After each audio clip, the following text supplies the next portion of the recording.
we're going live right now, just so you know. Cool. Um, and then they went back to the drawing board to get this video game built, right? And after about, I think they said like 2 or 3 years of trying to get the video game built, they had built this tool that they used to communicate and collaborate internally, Yeah. right? And then they realized, hey, this tool could be really useful to other people. So they rebuilt it from the ground up and they called it Slack. And now here we are today. So Yeah. We call ours same deal. call our CRM closer because you know always be closings for coffee or coffees for closers. You're always trying to close the deal, so we call it Mhm. closer. Well, Oh, it's a man, good CRM name, right? yeah, I like that. Well, I'll be happy to check it out when you're ready to showcase it. Well, hey, let's get rocking and rolling. I've got the live stream up and I've got the recording is on. And folks that are here on backstage on the Zoom, we're about to go live here on YouTube. In fact, we just did. But if you're back here on stage, backstage here on Zoom, there is a Q&A if you want to chime in with questions for Jason and I as we get started. But our monthly used car marketing dealer strategy session, and the idea here is to just have a regular gathering place for those in the used car business. So market talk and marketing, wholesale auctions, you name it. If it has to do with used cars, we want to talk about it. I'm Ryan Girardi. Today's Thursday, October 10th. Hope everyone's off to a great start in Q3. Today we have less of a panel discussion lined up, more of a web chat. Lot Pop owner Jason Rice is here with me. That's who I was just talking to. You'll see him on screen in just a moment. And he joins us to talk about, like I said, used car SAR, got rising depreciation, and might even have some insightful historical sale information to look at as well. In the news, we'll probably cover Ally. It has invested into Fair, the vehicle subscription company. So we'll get into that. Costco's used car business is doing very well. So I have a little report about that. And then Carvana continues to see its stock prices soar despite its continued quarterly losses. So listen, this is recorded. It's streamed live. Once the live stream ends, the video becomes unlisted, which means the only way to get access to the recording is if you have a link to the recording, which you can get either by subscribing on YouTube and pressing that bell icon, being subscribed there, or you can register, and I'll show you how to do that at the end. And you can also listen on the podcast, and shouts out to those that are listening on the podcast. So, Jason, you ready to rock and roll here? I am here, ready to Okay. roll. Let's get this show rolling. So I think to start off, used car sales, slight decline, nothing drastic really, but the seasonally adjusted annualized rate remains pretty much perfectly steady. This is according to Cox.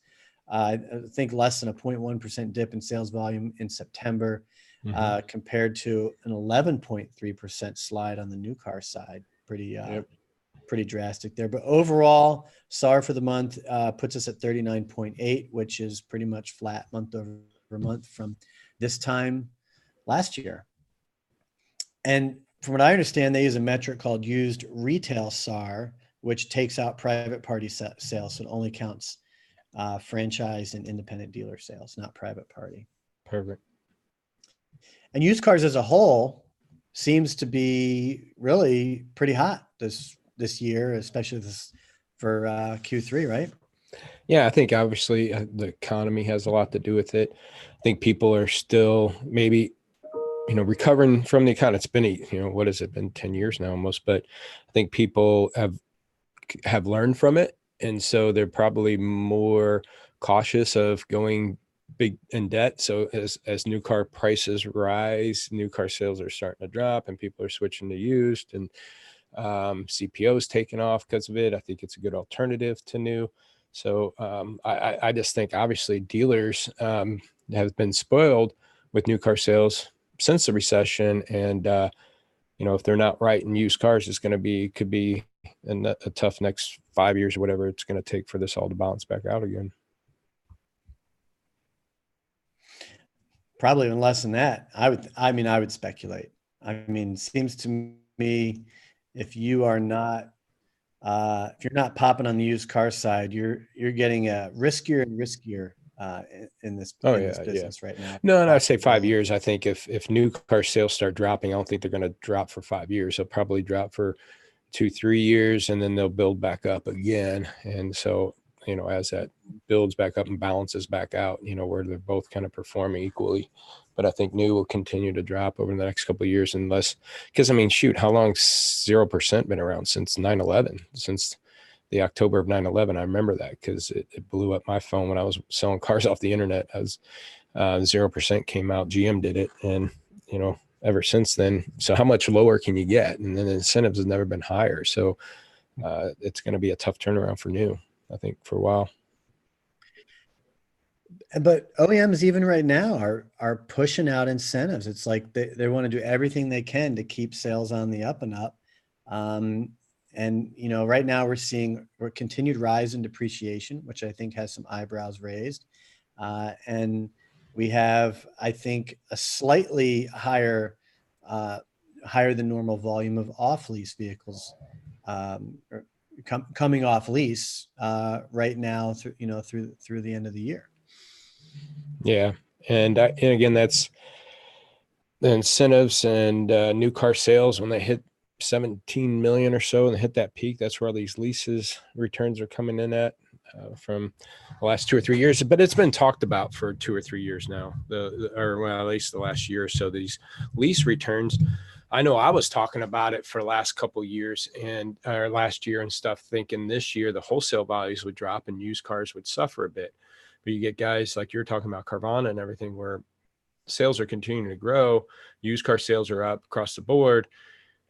And guys are still at the lane buying cars at stupid money. So, the influx of leasing that started over the last 8 to 12 months, it really hasn't impacted wholesale till now. You're starting to see wholesale drop. That's kind of a seasonal thing. Guys had a good July, August. September started slowing down, and October is about the same. And so, the wholesales are maybe dropping a tad. But that's kind of a seasonal thing and probably will continue through about mid-November. And then by then, guys are going to start stocking up for end of the year tax season stuff. But yeah, I think this lease return as it comes in, if the retail market's still there, meaning again, if people are opting for used instead of new and maybe CPO instead of new because CPO is growing due to it, these lease returns are great cars for CPO. If that continues to stay strong, if Carvana, CarMax's, AutoNation, big dealer groups, I think Sonic and stuff have these independent lots. If they continue to, grow those, that's going to be tougher and tougher. I really feel bad for the big independents that don't have a new car business to get some trade-ins. I mean, if you're big enough independent that's running a little bit 15, 16, 17s, you should be able to get some decent trades off of some of that. But if you're independent with those 12 or grand or less cars, it's going to be even tougher and tougher for these dealerships. Because they can't get trade-ins. Yeah, I mean, it's going to be tough because, about a month ago, I did a video because one of my dealers was just complaining that, Carvanas and the CarMaxes were just standing there driving up the values at the lane. They couldn't buy anything. I'm like, well, what's your choice?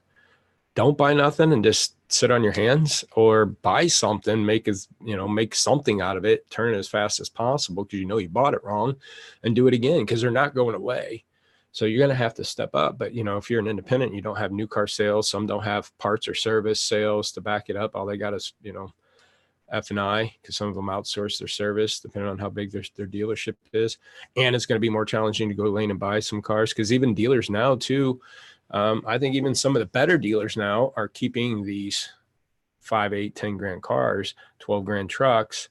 They used to wholesale out, but now because of new car sales dropping off, they're trying to make some additional sales somewhere, and they're keeping these 5, 8, 10 grand cars that used to go to the lane or to a wholesaler. But yeah, those big companies aren't going away, and they're going to continue to drive these wholesales up. Mm-hmm. How much of a concern do you think depreciation has, on the market, on the prices?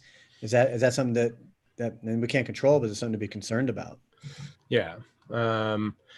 Well, one of the things, I talk about is you can't control the stock market, right? If you want to talk about investments and depreciating or increasing or not, if I had $1 million, $2 million invested in the stock market, I can't control that. I can maybe move it around, but if a recession hits again, again, so that's out of my control. But what you can control is your $1 million or $2 million of assets sitting on there in used cars, and be able to it's a depreciating asset, and we talk about dealers all the time. They say, well, you understand, my dealership's a little different. Well, your buyer might be different, meaning you might have more subprime customers than the other guy, or you're in a market where they have people that like to negotiate more, don't want to lease and things like that. But the laws of depreciation float over every dealership. It doesn't matter if you're a Mercedes store in Beverly Hills or a mom and pop store in Harlem. I mean, you got a depreciating asset,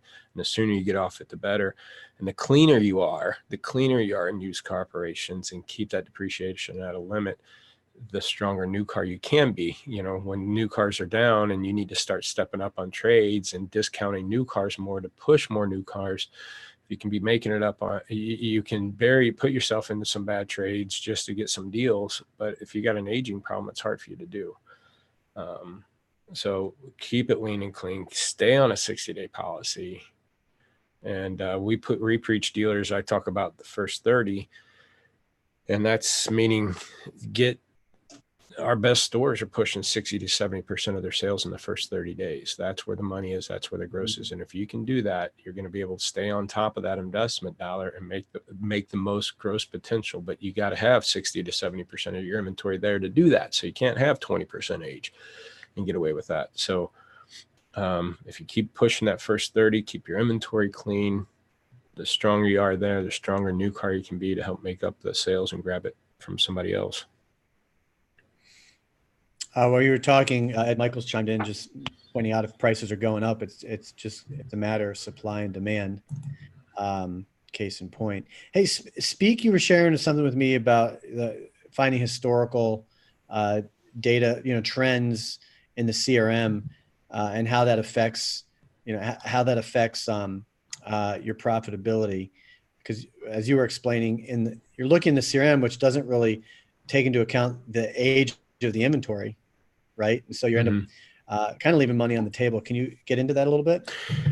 Well, yeah, I mean, I think there's believe me, there's an importance to market data, and I think the market data is more important than historical, meaning what's moving in the market, what are people searching for right now in my market, because we're going into winter. So if I looked historically, convertibles were selling in the last few months, and now they won't be. So there is going to be some nuances to looking at historical data. But if you're a Ford store, there are certain cars that move better on your lot than others. And so looking at some of that historical data, if you're light in 17s and you're light in a compact car, can I find a 17 compact car that has moved well in my market, either Ford or non, especially if I need to broaden my horizon, grab more market share. Maybe I'm going to look at non-Fords to do that.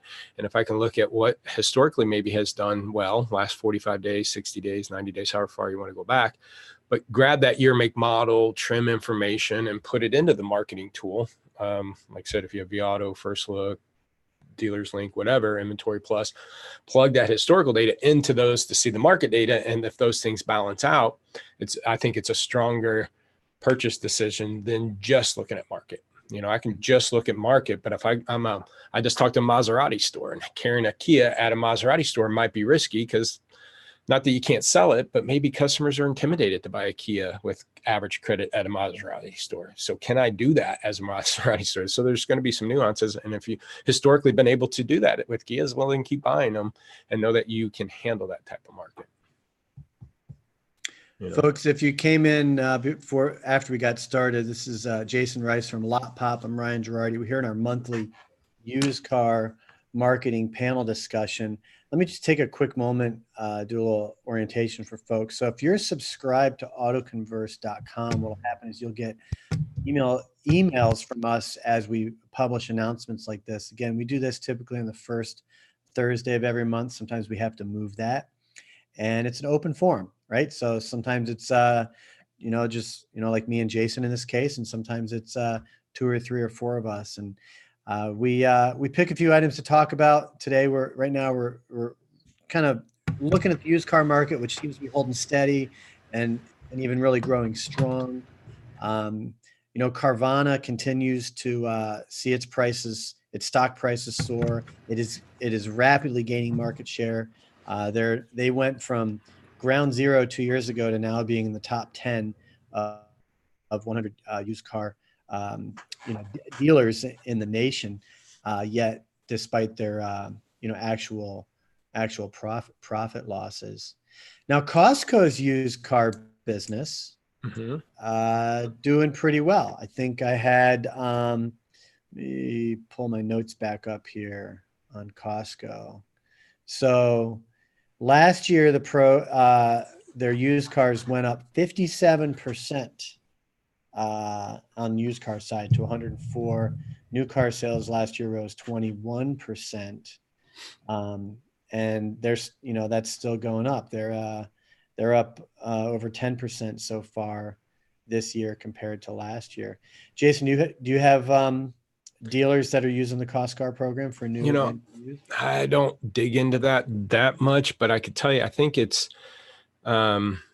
perception's reality type of thing. And what I mean by that is Costco and Sam's Club have these car memberships for a long time. New was a more popular than used because obviously new cars are pretty similar across the board. So somebody can looking for a particular black vehicle, year, make, model, and they can submit it at multiple dealers had them. It's not like a used car. And so a lot of people, I think perception wise, they needed to buy and test drive a used car from a dealer because they need to go in and test drive and everything else.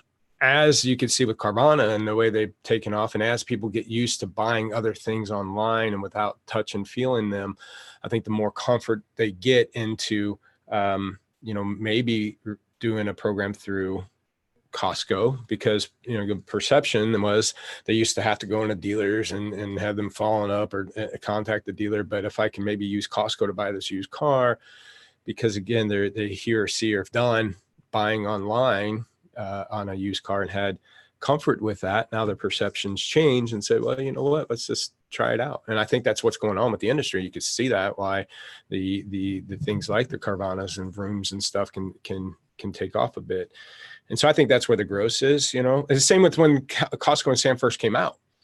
We're used to buying, back then we had Venture, we had Target, we had Walmart, and we'd go buy, some people couponing might buy a few things at bulk, 2 or 3 things of toothpaste because they got a coupon, but they weren't used to buying in bulk. And then all of a sudden they go into these clubs and now I can buy in bulk and it saves me money and I know I'm going to use it. And then you realize what you should and shouldn't buy in bulk. How many times we go into Costco almost every other week or at least once a week, but we buy stuff in bulk and then throwing half of it away. So you start learning what to do, what not to do.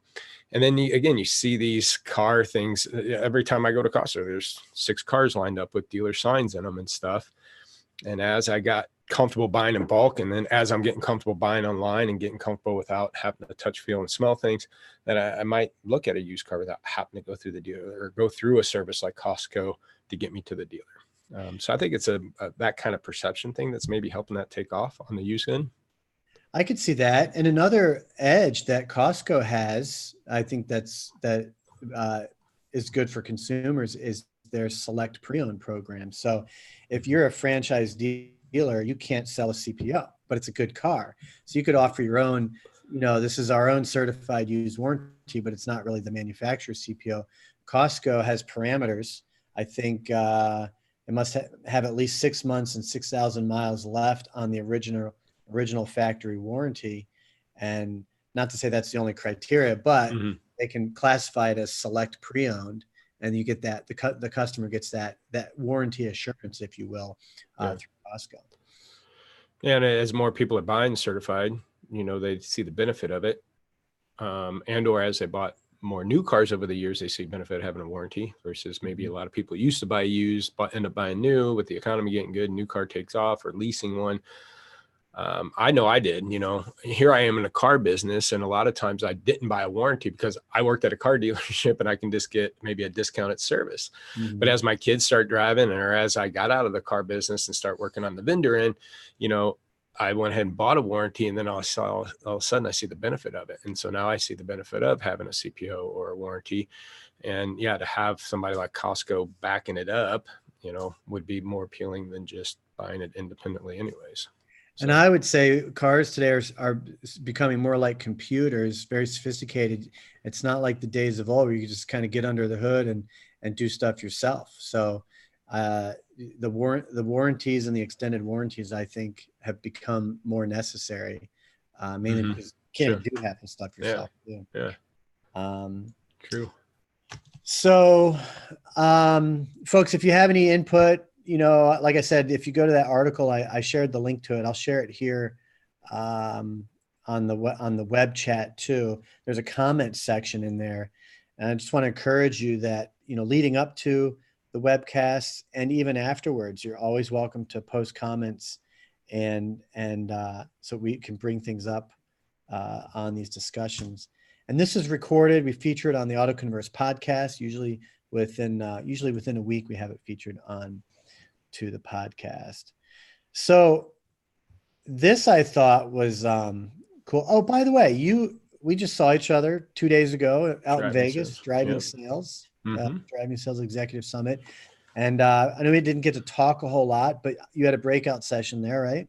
Yeah. And it was the first time I talked about it, because I usually talk a lot about inventory because that's where we focus on. I believe a dealer needs to get the inventory right, then set up a process to follow up, and then worry about marketing. A lot of dealers are chasing these new marketing techniques, social media marketing, digital marketing, digital retail. I mean, so, you know, but yet their inventory is jacked up, or they don't have a good process in line to handle leads. But as we help dealerships on inventory management, new and used, but we also help dealerships on internet process management.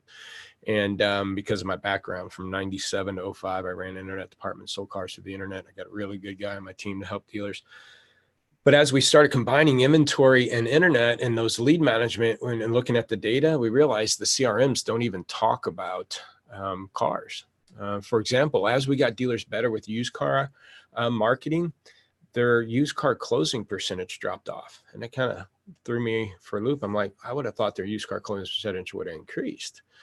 But what would happen is, for an example, and I have a chart, but you would say, you know, maybe when I was okay with inventory management, I might get 1 or 2 leads on a car, and then I'd sell it. And there's 1 lead left that I don't have a car for. And then as we got dealers better with their marketing of their cars, both photos, descriptions, and or pricing, now we're getting 3 or 4 leads on a car. And so now that car sells, and now I got 4 leads left over on a car I can't sell, or 3 leads left over on a car I can't sell. So they're getting an abundance of leads. And so I was showed a screenshot. There's a dealer where we're looking at the last 60 days, 54% of his active leads that he still had active in the CRM, 54% are on cars already sold. That only left 44% to sell. So what that means is if you have 100 cars, 100 leads, you only got 44 people left to sell a car to. If you sold 10% of those, that's only 4 deals. And your CRM is going to go, oh, you sold 4 on 100. And you got a 4% closing percentage. And they're like, crap. So now we start training dealers on how to then take those leads, put them down a different sales funnel, be open with them. The subject line might say, hey, that 2017 Journey sold, now what? And make that your subject line and say, you know, obviously you got to look for something else. Is there something in stock? And start putting them down a different funnel. But the CRMs don't even go that deep. And we did some other stuff on new cars, and it was really cool. So I went over that, and I thought driving sales is a perfect venue to do that at. They seem to, you know, driving sales is always trying to push it, that extra think outside the box stuff. And it was a really good session there, a good conference. Good. So did you get much interaction from the audience while you're going through that? Any good questions? Oh yeah. I mean, probably half a dozen or so while I'm going through it, and another half a dozen at the end. I had about 8 people coming up to me at the end, especially on the new car part, because we started looking at percentage of new car leads with Ford. Let's say we had a Ford store, and we looked at his new car leads, and it's been as low as 50% of his new car leads had a Ford at all.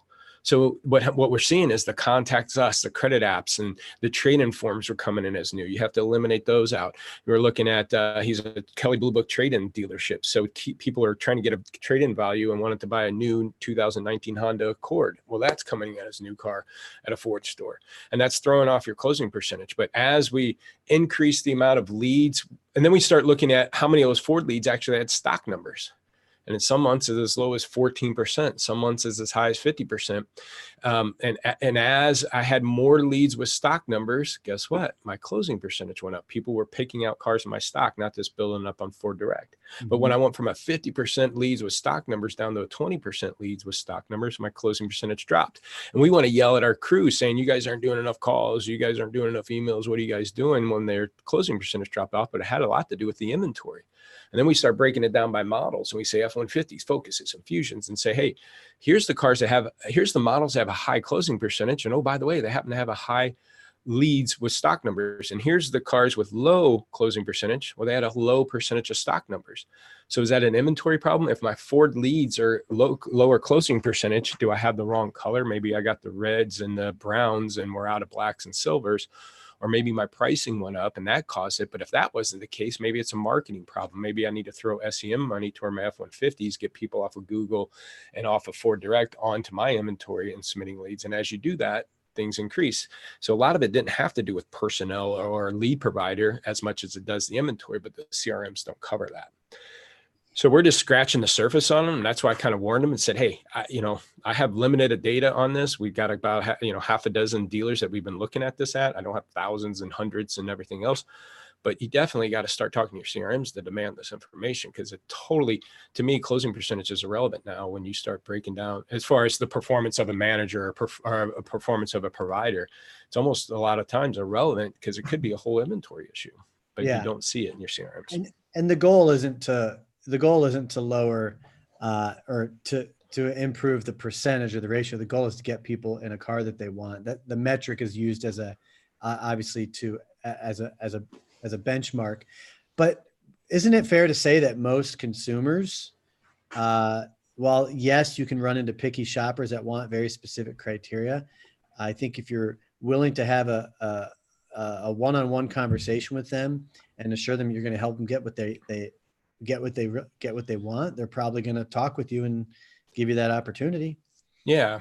And it could be, again, with that, it could be stocking opportunities too. Because again, maybe I got the wrong cars. And if I could see what cars I'm getting the leads on, maybe duplicate that, with my deal. If it's a new car, maybe do it on dealer trades, swap out this color for that color, because these cars I've gotten leads on, even on used. That particular store I pulled up, he had 5 Chrysler leads and no Chryslers. So maybe I got to go look at those leads and replace some of those Chryslers and maybe get those customers back. That's a great barometer. If you've got leads on and you see a pattern in there, go find those cars like ASAP. Yeah. I mean, a lot of guys can say, well, shit, there's been times where I've had an 05 with 50,000 miles on it and I got 50 leads on that car. Yeah. You can't replace an 05 with 50,000. But I mean, if you're getting leads, you had a couple Chrysler 200s in there that were 17s and they sold quick and you got 5 leads still sitting there for some more 17, and maybe I go buy them and then see if I can get these people on them. It all comes down to value. If someone's submitting their information based off of, like you said, make and miles and year, and it's a good ratio, they're willing to look at other makes that fit that same criteria. So yeah, but the thing is, what happens in your internet department, internet rep's going to look at that and go, oh, that car's sold. So I'm, and then just left message, and or we have an automated email system saying, hey, you still interested in that 2017 Chrysler 200? And the customer says, they never get back to you because they went to your site yesterday and noticed it wasn't there anymore. But I don't introduce other alternatives to them or saying, hey, if I can replace that car again, would you be interested? Or, hey, if it was just a sedan at 12 grand, here's 5 others that we have. Are you interested in these? I talk to dealers all the time. When you're communicating an email, do it like you do on your showroom. If a customer came in the door in the showroom and they said, I want this 2017 whatever Dodge Journey, and are you going to look them in the eye and say, oh, that car sold, and then turn around and walk away? I said, because that's essentially what you're doing now. No, that car sold, or don't even call them because the car sold. No, you wouldn't do that on the showroom floor. You'd sit them down. Well, what was it about the Journey that you liked? Was it the payment? Was it the price? Was it the miles? If that car's no longer available, are you interested in other makes and models? And then you say, oh, shoot, that car sold, but here, let me show you this one. You pull one car up. And that's how you need to communicate with your internet leads. But a lot of guys, we're following up with them on automated emails, asking them if they're still interested in a car that's sold, or we don't call them and email them because we know it's sold. I mean, we just move them to lost. And so, yeah, I mean, again, it goes back to the cars and the stocking issue. Mm-hmm. You got to know that in your CRM, and they don't expose that in CRMs. You got to dig for that. I think it's worth for a dealer, you can get access to other dealers' inventory and put them, I mean, I don't want it to sound like a slippery slope, but you can list cars on your website, even though you don't have them in stock, you can list them. And especially if they're in the vicinity, and that way you've got more inventory to offer people and keep them there. And then you just go get the car when you know they need it. There's a company, and I can't remember the name, and I don't know if I drop it anyways, but I can't remember the name. But he was I seen him again at the driving sales, and I was going to talk to him. But they allow you to list cars live that are at the auction. Mm-hmm. So if you only have 50 cars on a lot, yeah, you can have 150. You get to pick and choose which cars you want to put on there and use maybe with the photos from the auction and stuff. And then if you're getting leads on it, then you go buy the car from the auction, right? You price it out, and then you buy the car from the auction and sell it. So, yeah, dealer groups do that all the time, right? We have 5 stores, and when you go to one store, it shows 500 cars instead of the 50 on that one lot. But now here's a way to show 150 cars on a lot that only has 50, and they're accessible. If the car sells at the auction, it drops off your list, but it's not, if it's still available, then you go buy it. If you get leads on it, you go buy it. So I thought it was a pretty smart idea. I don't know if any dealers using it and the success rate, but he's been around for a little bit. Well, we've got some nifty technology to do things like that. And I'm a big believer, if you can get a customer to give you the time of day, then just find a way to help them out and give them that assurance and communicate with them in that way and do that. Just to kind of close things out, I did want to just one last news item, if I could, folks. Ally, it just came out, has put some more money into FAIR, the vehicle subscription service. It's $100 million, what they call debt facility, which they announced last week, which is now 1/10 of FAIR's debt facility, meaning that FAIR's debt facility right now stands at $1 billion, which is, I think, technically a subsidiary, but that's what they use to buy vehicles for the consumer side and with its partnership with Uber. So that's pretty good, big news for FAIR, and I think it shows Ally's ability to bring in cash where it's needed. Yeah, and I get I don't take bird dogs from any company. I know a FAIR by talking to them at NADA for a few hours, and I do have a dealer that uses them in Florida and a higher, Miami and stuff. So it's a higher or bigger city, and it makes a lot of sense for dealers on used cars. And that dealer was having a lot of luck with it and getting rid of, especially his lease return or his program cars that are hard to get out of. But if you put that car into a budget, into their profile where the payment makes sense, these guys were selling cars, and it benefits the dealer, because they're making good money off of it. And the customer, yeah, it sounded like a great program. Again, I'm not there to endorse it, whatever, you got to try it out and do a demo, but it sounded smart when I listened to them. I had some dealers having some good luck for them. That was 3 or 4 months ago I heard from that dealer. So I'm assuming it's still going good for them on it, but it's a pretty smart program. It is a smart program. From what I understand, it really doesn't cost a dealer to participate. But once FAIR, gets a customer for the vehicle, then they buy it. So you're basically, you're selling your car.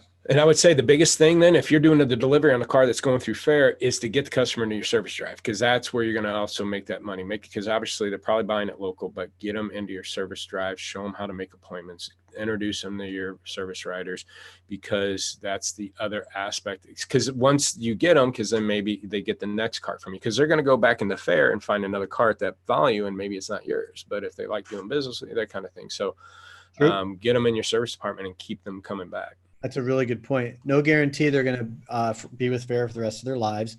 They're going to have friends, and I think that gets missed a lot. Is getting that referral, right? Oh yeah, I just got a car from FAIR. I got it at this dealership, and they were awesome, and I loved them. You should go check out their cars. I mean, so yeah, it is FAIR in itself is also helps with consumer acquisition. Hey, I'm going to bring up my screen again. Used Car Week is coming up. You are headed there and you are speaking there. Why don't you fill us in on what you have going on there?